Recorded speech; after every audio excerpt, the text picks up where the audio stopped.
Toko ini pasti pernah dikunjungin arsitek. Maket itu biasanya digunakan oleh arsitek atau interior designer buat ngasih lihat hasil desainnya, tapi dengan skala yang kecil. Namanya ada banyak, ada maket, ada model, ada diorama, ada miniatur, apa aja lo sebut. Tapi hari ini gue akan kasih lihat lo belanja-belanjanya.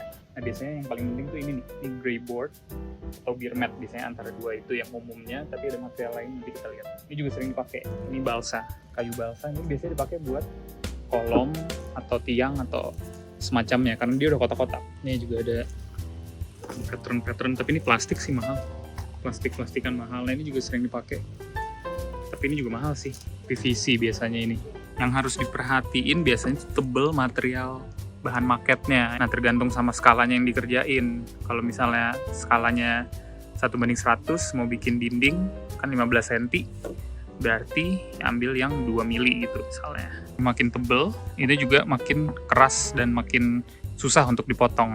Yang jadi challenge itu lo sendiri yang tahu desain lo itu seperti apa. Jadi ya bahan maketnya harus nyesuaiin sama apa yang lo bikin. Gue mau pakai beer mat di situ, balsa 2x4 karena kolom gue itu panjang. Ini bisa jadi balok juga sekalian. Sama gue pengen pakai ini nih, infraboard karena ada material gue yang kayak gini patternnya. Jadi ya gue pengen samain. Nah di sini juga kalau misalnya lo pengen mendekorasi bahan maketnya, nah ini juga ada opsi-opsinya. Nah dilemanya nih di sini nih karena ngitung material. Ini udah kayak proyek beneran nih.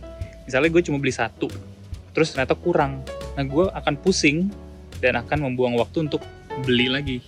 Tapi kalau gue beli dua, auto boncos, auto miskin nih kalau misalnya gue beli dua beginian yang taunya nggak kepake. Ini di sini juga jual tabung gambar ya. Ini kalau misalnya orang lain nyebutnya basoka ya, biasanya suka dicengin karena kayak bawa senapan gitu tiap hari mau perang. Kayaknya ini aja belanjaan gue karena cutter itu masih ada dan banyak perlengkapan lain yang kayak cutting mat, isi cutternya dan lain-lain lah. Pokoknya lo harus punya duluan. Oke, totalnya 189. Oke, jadi segitu total belanja gue beli bahan maket. Menurut lo gimana? Worth it atau enggak? Masalah berikutnya adalah gimana cara ngebawa bahan segini banyak. Kayaknya gue harus pesan mobil sih.